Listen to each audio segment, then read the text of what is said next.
The neon constellations above Vega. 4 shimmered like spilled jewels, their light piercing through the transparent canopy of the spaceport dome. Captain Roland Knox had seen 1,000 worlds during his cargo runner career, but nothing quite like this one.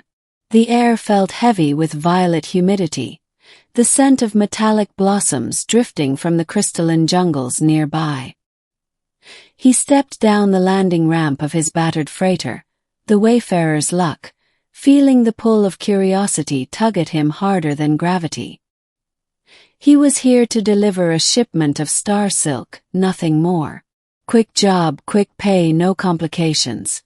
At least that was the plan. Roland had made it only halfway across the crowded terminal when he noticed her, standing alone, framed by the pulsating glow of a hollow-screen advertisement. Her skin shimmered like opal dust, her hair cascading in silvery waves that caught every beam of neon and broke it into 1,000 shards of light. She wore a deep crimson cloak clasped at the neck with a metallic sigil he didn't recognize. Her posture was poised, confident, yet somehow lonely. And everyone was staring at her.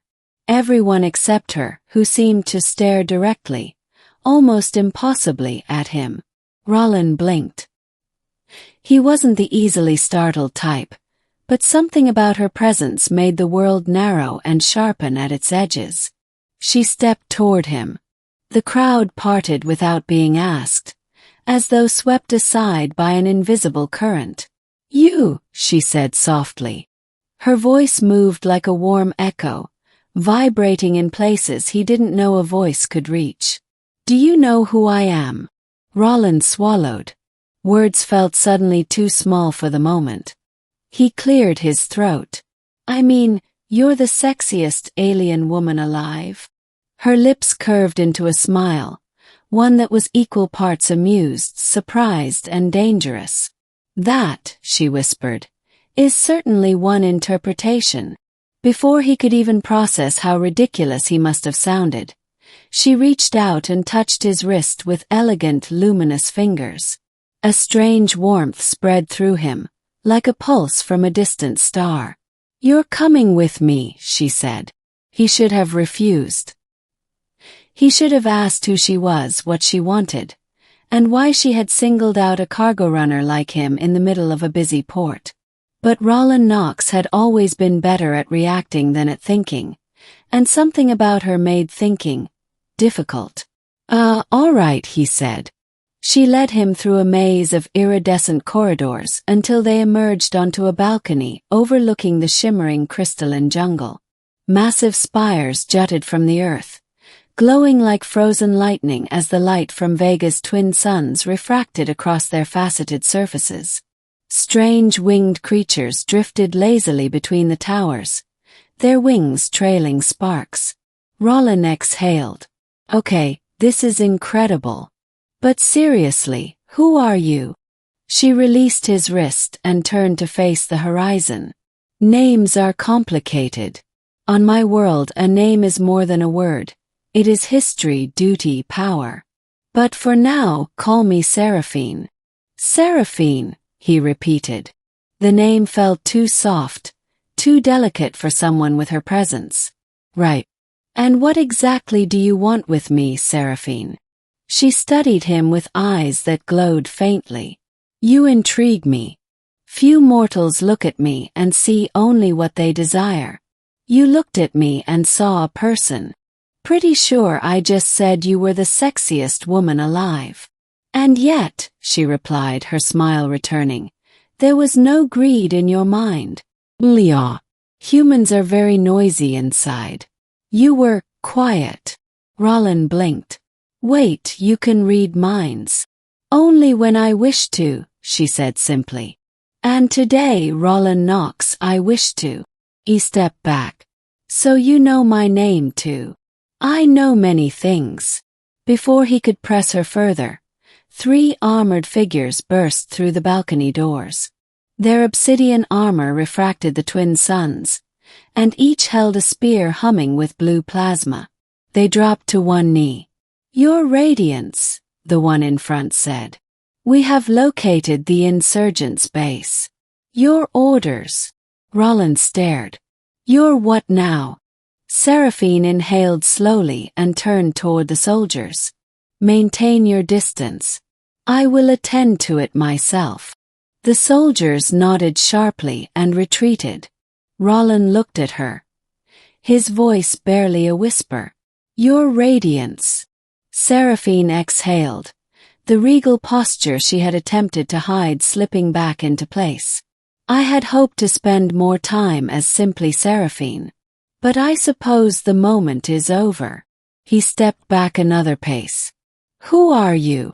This time, when she looked at him, there was no playful warmth, only the weight of authority powerful enough to shake the stars. I am Seraphine Velora, she said. First of the luminous line, sovereign of Vega IV, and queen to the Elysian dominion. Roland blinked once. You're the queen. Indeed. And you dragged me out here because, she said gently, I needed a moment of truth. Everyone kneels before me. Everyone lies to impress me. You were the first person to speak without fear or calculation. You gave the simplest answer. And therefore the truest. Roland rubbed the back of his neck. Well, when you say it like that, I sound accidentally wise.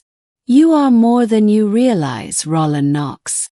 She stepped toward him again, but this time the warmth in her eyes was threaded with urgency. And I must ask something of you. Anything, he said before thinking. She smiled sadly. Be careful. You mean that. With a gesture, she summoned a shimmering projection of a map. A cluster of pulsing red points marked the crystalline jungle far below. Rebels, she said. They seek to overthrow my reign. They are well armed, and they have acquired star silk weapons, woven from the same material you transport. So my cargo. Stolen. Repurposed. And dangerous. Roland exhaled. Okay. What do you need from me? A pilot I can trust, she said plainly. Someone who can navigate the crystal fields undetected. I must confront the rebels alone. But I need you to take me there. Roland took a deep breath. This was no longer a flirtation or a moment of cosmic intrigue. This was a request from a queen who trusted him. You've got your pilot, he said. Hours later, aboard the Wayfarer's Luck, Roland weaved through narrow crystalline canyons, the hull humming with residual energy. Seraphine stood behind him, cloak fluttering in the cabin's recycled air, her eyes glowing with fierce purpose. They reached the rebel outpost, a camouflaged fortress built into the largest crystal spire. Seraphine placed a hand on his shoulder. Whatever happens, she whispered, remember this moment. You stood with me when I needed someone who saw me not as a queen, but as a person. And then she stepped out of the ship. The confrontation was brief, brilliant, terrifying. Light exploded across the spire as her power manifested like a living storm. The rebels fell to their knees, overwhelmed not by force, but by the presence of their rightful queen. When she returned to the ship, she looked exhausted yet peaceful. It is done, she said quietly. Roland nodded. So what now? She studied him for a long moment. Now, Roland Knox, I ask whether you wish to remain on this world. With me. He blinked. Stay. As in permanently. Perhaps, she said with a playful glint. Perhaps only for a time. But know this. Few ever see the queen as you do. Fewer still make me laugh. Roland smiled. Well, I suppose I could delay my next run. She reached for his hand, this time not as a queen but as Seraphine. Then stay, she whispered. And as Vega's twin suns rose over the crystalline jungle,